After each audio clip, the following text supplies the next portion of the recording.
દેવભૂમિ દ્વારકા જિલ્લામાંથી ગાંજાનું વાવેતર ઝડપી પાડવામાં એસઓજીને મોટી સફળતા મળી છે।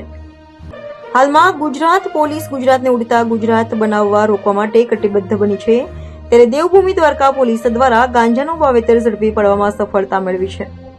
જિલ્લાના ભાણવડ પંથકમાં ગાંજાના વાવેતર પર એસઓજીના દરોડા પાડવામાં આવ્યા હતા, જ્યાં સઈ દેવળિયા ગામે ખેતરમાં ગાંજાનું વાવેતર ઝડપી પડાયું છે।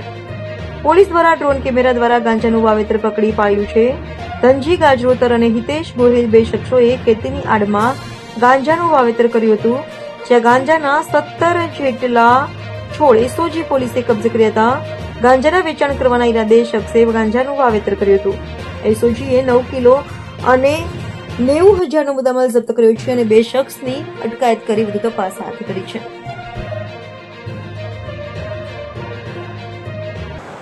અમારા માનનીય એચએમ સાહેબ અને ડીજી સાહેબનો પોલીસિંગમાં ટેકનોલોજી અને ખાસ કરીને ડ્રોનનો પોલીસિંગમાં વધુમાં વધુ ઉપયોગ થાય એના ઉપર ખાસ એક ભાર રહે છે। એના ભાગરૂપે જિલ્લા પોલીસ દરિયાઈ સુરક્ષા માટે, અગાઉમાં આઇલેન્ડની સુરક્ષા બાબતે, મોન્સૂન દરમિયાન જ્યારે ગેરકાયદેસર ફિશિંગ ઉપર વોચ રાખવા માટે, હોલી, જન્માષ્ટમી અને જે પણ બંધો છે એમાં ડ્રોનના ઉપયોગ પર અમારો ખાસ એક ભાર રાખવામાં આવે છે।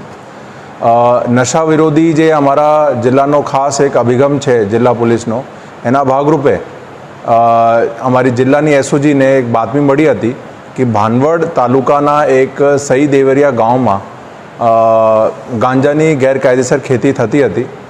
એના ભાગરૂપે અમને અહીંયા ડ્રોન સર્વેલન્સ રાખેલું અને એસઓજીની ટીમ પંચો સાથે અહીંયા રેડ કરી। એમાં એ જાણવા મળેલ કે અહીંયા બે જગ્યા એની ખેતી થતી હતી અને જે પછી કાયદેસરની કાર્યવાહી કરવામાં આવેલ, જેમાં ગાંજાના 17 છોડ સીઝ કરવામાં આવેલ, જેની ટોટલ વેટ 9 kg અને ટોટલ વેલ્યુ જે છે એની 90,000 જેટલી છે।